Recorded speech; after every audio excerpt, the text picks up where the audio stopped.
नमस्कार, आदाब, जय हिंद दोस्तों। स्वागत है आपका एक बार फिर से मेरे चैनल पर। तो जैसा कि आप जानते हैं, मुझे 90 का दशक सबसे ज्यादा पसंद है और मैं अक्सर उस जमाने की फिल्में, टीवी सीरियल्स, गाने, किताबें और कॉमिक बुक्स को लेकर बात करता हूं। You know all this because to this day I indulge myself in these nostalgic charms. अब ऑलरेडी इस चैनल पर फिल्म्स आई लव के नाम की सीरीज पेश करते आया हूं पिछले 2 सालों से, जिसमें मैं अपने बचपन के दिनों से कुछ हिंदी फिल्मों के बारे में आपको बताता हूं कि कैसे किसी फिल्म ने मुझ पर इंपैक्ट छोड़ा और कैसे उस फिल्म को देखने का एक्सपीरियंस रहा जनता के साथ, दोस्तों के साथ, अपने पिताजी टॉम वॉल्टर जी के साथ एंड सो ऑन। तो दोस्तों, परसों जब मैंने मिड 90s की एक हॉलीवुड फिल्म दोबारा देखी, मेरे ख्याल से 8वीं बार, तो अचानक ख्याल आया कि क्यों ना हिंदी फिल्मों के अलावा कुछ ऐसी 90s इंग्लिश फिल्मों को लेकर बात करूं जो मुझे आज भी पसंद है मगर जो 90s में रिलीज के समय नहीं चली। क्या कहते हो?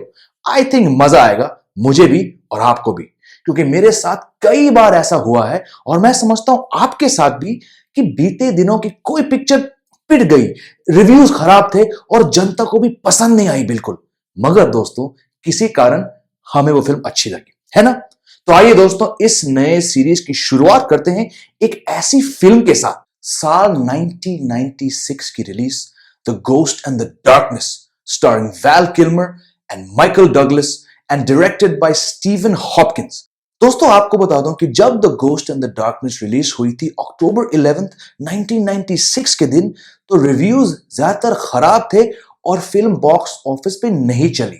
अमेरिका और ब्रिटेन के टॉप अखबारों ने फिल्म की बुराई करी, स्पेसिफिकली स्क्रिप्ट और कास्टिंग और एक्टिंग को वीक पॉइंट्स बताकर।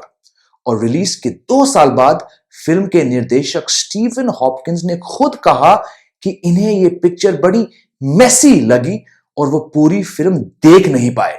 अब दोस्तों, क्रिटिक्स को जो भी लगा, मुझे 1997 में यह फिल्म अच्छी लगी और आज के दिन भी अच्छी लगती है। ऑफ कोर्स नॉस्टैल्जिया फैक्टर है मेरे व्यूज में, क्योंकि मुझे क्लियरली याद है वो रविवार का दिन जब हमारे बोर्डिंग स्कूल के वार्डन ने हम हाई स्कूल लड़कों के लिए हॉस्टल के कॉमन रूम के अंदर, आप सब जानते हैं अगर आप कभी हॉस्टल में थे, उन्होंने the ghost and the darkness की VHS कॉपी लगाई और कैसे 16 साल के जेमी को फिल्म की एक्शन, सस्पेंस और ड्रामा सही लगी। जिस तरह से फिल्म के अंदर 2 शेरों को लंबी घास के बीच दिखाते हैं अपने शिकार को देखते हुए, फिर जबरदस्त एक्शन सीक्वेंसेस उन्हीं 2 शेर और फिल्म के 2 हीरोज के बीच, सीन्स के पिक्चराइजेशन, बैकग्राउंड म्यूजिक, किस तरह से मूड सेट होता है और फिर टेंशन बढ़ता है। ये पिक्चर रियल लाइफ में एक Irish engineer lieutenant colonel John Patterson, जो कि ब्रिज बनाने के लिए मशहूर थे, उनके कैरेक्टर और उनके एक्सपीरियंसेस पर आधारित है। A book by the name of the man eaters of सावो, जिसे पढ़ने के बाद मशहूर हॉलीवुड लेखक विलियम गोल्डमैन ने उसका स्क्रीन पे लिखा। अब दोस्तों, सच्चाई और उपन्यास के बीच जो सिनेमैटिक लिबर्टीज फिल्म बनाने वाले अक्सर लेते हैं, उसी पर मुझे यह फिल्म बहुत अच्छी लगी और बहुत एंटरटेनिंग भी, आजकल के दिन भी। आपको पूरी फिल्म की डिटेल्स नहीं बताऊंगा आज, मगर एक क्या कहूं, रफ स्केच देता हूं। यह फिल्म 19वीं सदी में बेस्ड है अफ्रीका में, जब ब्रिटिश एम्पायर अपनी ताकत का इस्तेमाल करके अलग देशों में राज कर रही थी। ब्रिटिश सरकार अफ्रीका को रेलवे लाइन से जुड़ रही थी और फिल्म में कारवां युगांडा और मोम्बासा के बीच रेलवे लाइन पर फोकस्ड है। साल 1898 में जॉन पैटरसन को एक रईस और रेसिस्ट ब्रिटिश अरिस्टोक्रेट रॉबर्ट बोमॉन्ट, जो कि फिल्म के विलन हैं, वो उन्हें अफ्रीका भेजते हैं पूर्व अफ्रीका के सावो रिवर के ऊपर पुल कंप्लीट करने के लिए। जब पैटरसन वहां पहुंचते हैं तो उन्हें मालूम पड़ता है कि काम काफी धीरे चल रहा है, क्योंकि जो अफ्रीकन और हिंदू मुस्लिम इंडियन मजदूर हैं, उनके बीच कुछ मजहबी मुद्दों के अलावा जंगल में एक आदमखोर शेर के खौफ के कारण ये सारे डरे हुए हैं। पैटरसन सबसे कहता है कि घबराना बंद करो, मुझे इंडिया में रहकर शेर और शिकार का बहुत अनुभव है। और फिर वो एक रात को मचान बनाकर एक शेर को गोली मार देते हैं। सभी मजदूर खुश होते हैं और काम पर वापस लग जाते हैं। मगर दोस्तों, अगले रात फिर एक शेर मजदूरों की बस्ती पर हमला करता है और फिर पैटरसन को मालूम पड़ता है कि ये एक शेर का काम नहीं बल्कि दो शेरों का है, जिन्हें लोकल अफ्रीकन ट्राइब के लोग the ghost and the darkness बुलाते हैं, क्योंकि ये दो खूनी शेर अपनी मर्जी से इंसानों का शिकार करते हैं जब चाहे, और हर बार जो भी प्लान्स और ट्रैप्स ये हंटर्स लगाते हैं, ये दो शेर उनसे हर बार एक कदम आगे होते हैं, और ये शिकार भी बड़ी बेरहमी से करते हैं जब मर्जी हो, कभी सुनसान रात के बीच तो कभी खुले दिन दहाड़े। और क्योंकि कर्नल पैटरसन इन दो खूंखार शेरों को मार नहीं सकते, तो बोमॉन्ट एक मशहूर शिकार को हायर करते हैं जिनका नाम रेमिंगटन है, played by the famous American actor Michael Douglas. और फिल्म के बीच रेमिंगटन के आने से ड्रामा और एक्शन और भी बढ़ता है। हालांकि वास्तव में कोई रेमिंगटन नहीं था और यह किरदार लेखक विलियम गोल्डमैन ने खुद स्टोरी में ऐड किया।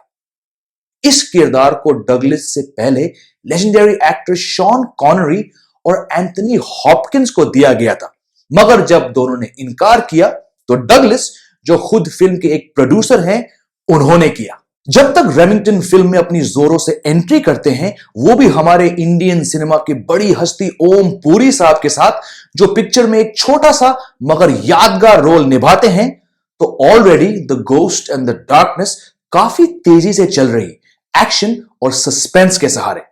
परंतु जैसे ही रेमिंगटन और उनके मसाई वॉरियर साथी फिल्म में प्रवेश करते हैं, तो प्लॉट और भी मसालेदार हो जाता है। जहां वैल किल्मर का किरदार कर्नल पैटरसन बहुत ही सीरियस और लोकी होता है, वहीं रेमिंगटन का किरदार माइकल डगलस के अनोखे अंदाज द्वारा स्टोरी में एक अलग एनर्जी लाता है। और बचे हुए समय में कैसे ये दो अलग इंसान, एक ब्रिज बनाने वाला इंजीनियर और दूसरा एक जाने माने हंटर जो थोड़े से पागल लगते हैं कभी कभी, कैसे दोनों हंटर्स उन दो खूनी शेरों को खत्म करने में लग जाते हैं और कैसे कहानी का खौफनाक अंत होता है, ये देखने लायक है।